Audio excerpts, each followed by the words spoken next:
Oi, eu sou o Felipe. Eu sou o Felipe. E você? Não, sério mesmo. Quem é você? Na verdade, deixa eu me corrigir e fazer a pergunta certa. O que é você? Será que é o seu corpo? Ou o seu cérebro? Talvez a sua alma?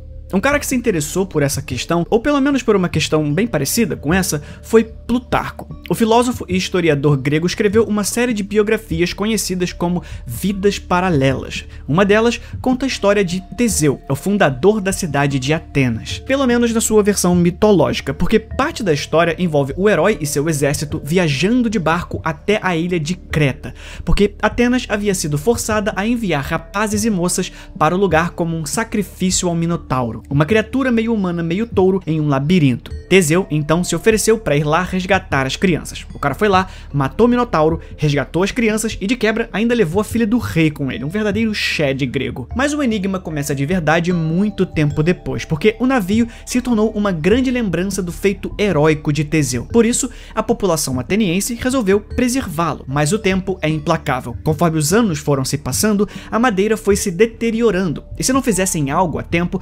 perderiam o registro físico daquela história magnífica. A solução era fazer uma manutenção. Então, toda vez que uma madeira estragava, eles iam lá e substituíam por uma nova. Só que muito tempo se passou e em determinado momento no futuro, todas as peças do barco original já tinham sido trocadas. Ou seja, nenhuma peça do barco hoje é uma peça do barco que esteve na ilha de Creta. E é aqui que surge uma pergunta que desde então tem tirado o sono de muitos cientistas e filósofos. O navio hoje ainda é o navio de Teseu? Se sim, significa que as partes do navio não continham nenhuma essência que caracterizasse como navio de Teseu. Se não, em que momento ele deixou de ser o navio de Teseu? Qual foi a peça definidora que, ao ser trocada, o transformou em outro navio? Será que foi a última peça? Então a essência do navio era realmente uma única peça aleatória? Um parafusinho qualquer? Discutir sobre a identidade de barcos já é algo extremamente complicado, mas não há nada que não possa piorar quando a gente inventa de colocar a consciência humana no meio. Imagine agora que você é o navio de Teseu. Quantas partes de você eu posso tirar até que você deixe de ser você?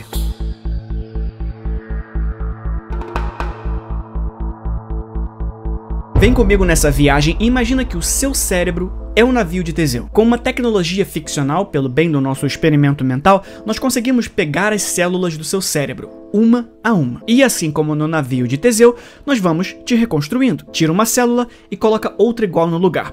Ainda é você? Eu acho que vamos concordar que sim. Tiramos outra e substituímos, e assim por diante. Porém, eu sou um cientista louco um pouco desonesto. Eu não estou me desfazendo das suas células. Eu estou mantendo cada uma delas viva e reconstruindo você em outra sala. Da sua perspectiva, não há descontinuidade da sua existência. Só que na sala ao lado, tem um outro você sendo reconstruído com as células originais. No final desse processo, quem é você de verdade? O você que nunca deixou de existir?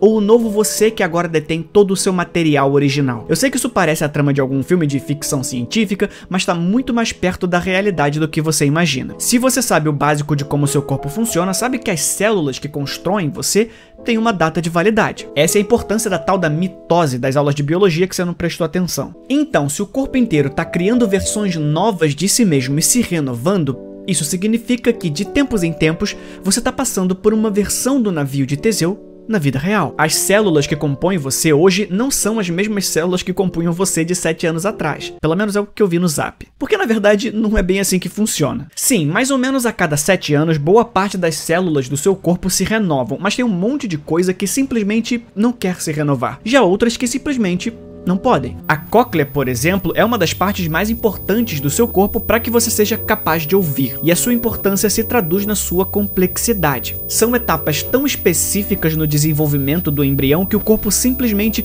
não consegue voltar e reproduzir as etapas iniciais. Então, se você danificar esse pedacinho, já era, ficou surdo. Parte da cóclea envolve as células ciliadas, que também não são renováveis. São elas que transformam as vibrações sonoras em impulsos que o seu cérebro vai conseguir traduzir em som. É por isso que enquanto eu falava, tinha um som agudo de fundo. Dependendo da sua idade, você não ouviu nada, porque perdeu partes o suficiente dessas células. O seu cérebro é outro que não costuma se renovar com essa frequência. Eu fiz um vídeo recentemente aqui no canal, onde eu falei sobre uma criança que nasceu com apenas 2% do cérebro, e que depois de nascida, o cérebro cresceu de volta. O vídeo vai aparecer numa telinha aqui no final quando eu acabar. Aí você verifica lá, mas eu já adianto que é um pouco mais complexo que isso. A parte que importa aqui é que lá eu expliquei como a ciência acreditou por muito tempo que o cérebro parava de se desenvolver em certa idade e já era. Perdeu o neurônio, não volta mais.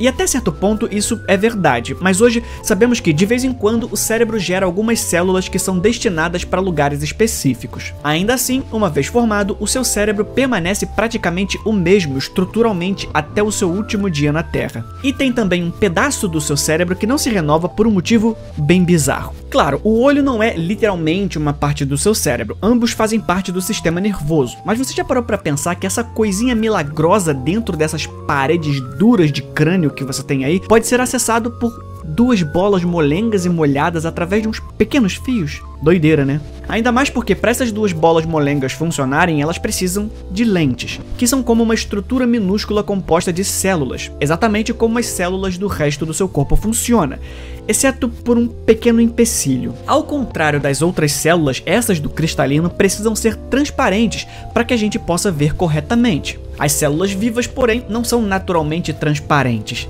Então, é aqui que está a parte interessante. Antes mesmo da gente nascer, as células que formam o cristalino passam por uma transformação. Em vez de secarem como outras partes do corpo, passam por um processo de eliminação de todos os seus componentes internos, um passo de cada vez. A célula vomita toda a sua estrutura até sobrar só as suas membranas. Isso inclui se livrar de tudo dentro delas, até mesmo do seu centro de controle, o núcleo. Assim, essas conchas vazias agora são claras e desprovidas de quaisquer elementos celulares, e são preenchidas com uma substância transparente para que não interfira na passagem da luz. E justamente por não ter núcleo que elas não se renovam. São incapazes de copiar a si mesmas. A propósito, uma lente filosófica que nos ajuda a entender toda essa coisa do navio de Teseu é a mereologia, porque todas essas partes não renováveis do seu corpo também não resolvem o nosso problema. Todas essas partes que formam o seu corpo só formam um corpo porque a gente quer. Não tem nenhuma lei que obriga o universo a ignorar a individualidade das células em prol do corpo. Mesmo que esses micropedaços do seu corpo se mantenham intactos, será que dá para colocar a sua essência neles? Porque por mais que eles integralmente não se modifiquem, esses pedaços também são feitos de pedaços.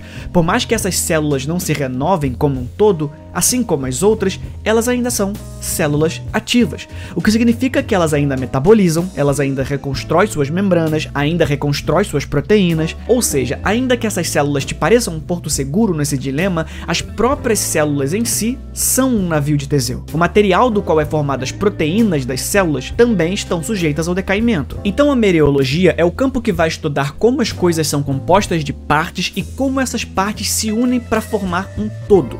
Ao contrário da teoria dos conjuntos, que estuda como os conjuntos são formados por seus elementos. Uma solução proposta para o paradoxo do navio de Teseu, através das lentes da mereologia, envolve considerar o objeto em termos de suas partes constituintes. O navio existe como um conjunto, não como entidade separada das suas partes.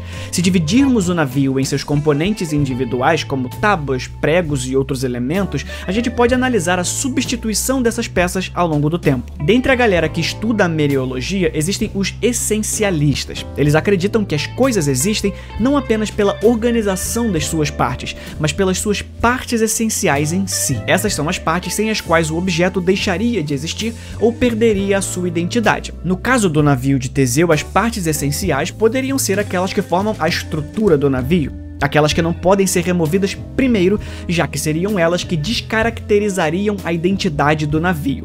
Então a essência do navio estaria nessa parte estrutural. Para onde ela for, a identidade vai junto. E se essa parte for destruída, a identidade também. E é aí que a gente fica tentado a se olhar no espelho e procurar esses elementos no corpo humano. Ou pior, na mente humana. Nós estamos forçados a navegar no mar da existência enquanto a tripulação troca as peças constantemente e a gente se pergunta: que barco eu ainda sou? Toda essa discussão, no final das contas, se resume ao problema da identidade.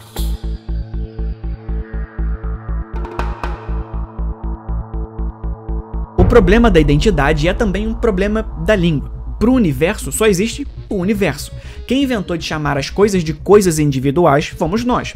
Então só nos resta ficar debatendo qual a melhor definição para esses pedacinhos. É por isso que na metafísica alguns vão defender a ideia do nominalismo. Ou seja, todas as coisas, tanto a coisa em si, quanto suas partes, quanto suas características, não existem além de nomes. Uma coisa é o que é meramente porque decidimos em uníssono chamá-lo por aquele nome específico. Navios realmente existem na vida real, mas a definição de navio, não. O navio não é um navio por si só, mas porque nós decidimos que essa configuração de elementos significa navio. Isso resolve o paradoxo de um jeito não muito divertido, que é o navio de Teseu pode ser o mesmo ou pode ser outra coisa. Depende puramente de quem definiu o que é que significa navio e o que significa de Teseu. As duas respostas estão certas. Você ainda ser você ou não é uma discussão física, é meramente uma discussão no campo das ideias. A identidade não é um ponto fixo no tempo. Afinal, nada é. Quando você se pergunta se você ainda é aquele de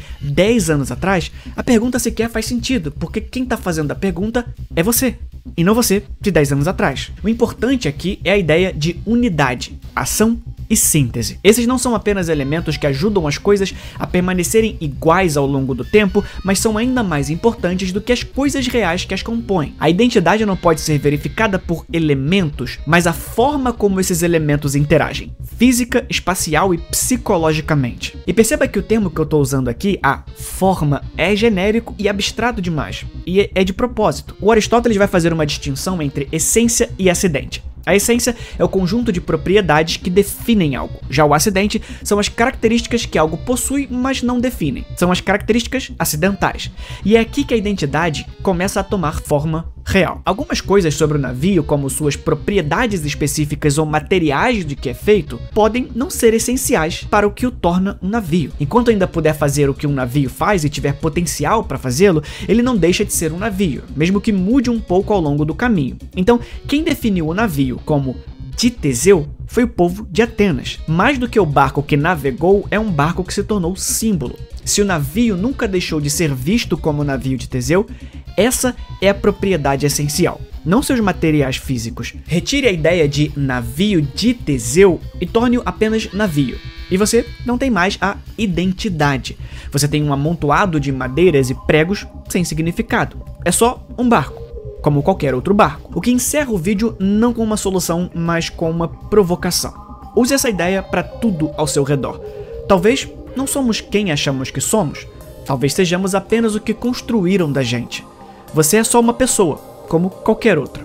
Exceto para sua mãe, para o seu pai, para os seus amigos, enfim, para essas pessoas que te cercam e interagem com você. E se esses elementos que as pessoas escolheram se mantiveram, você continua sendo você. Talvez seja um navio de Teseu, talvez seja apenas um navio novo. Talvez você seja o mesmo para sua parceira ou parceiro, e talvez você seja outro completamente diferente, até para você mesmo. Esse foi o vídeo de hoje e a gente se vê na próxima. Um novo vídeo, um novo Felipe. Fui.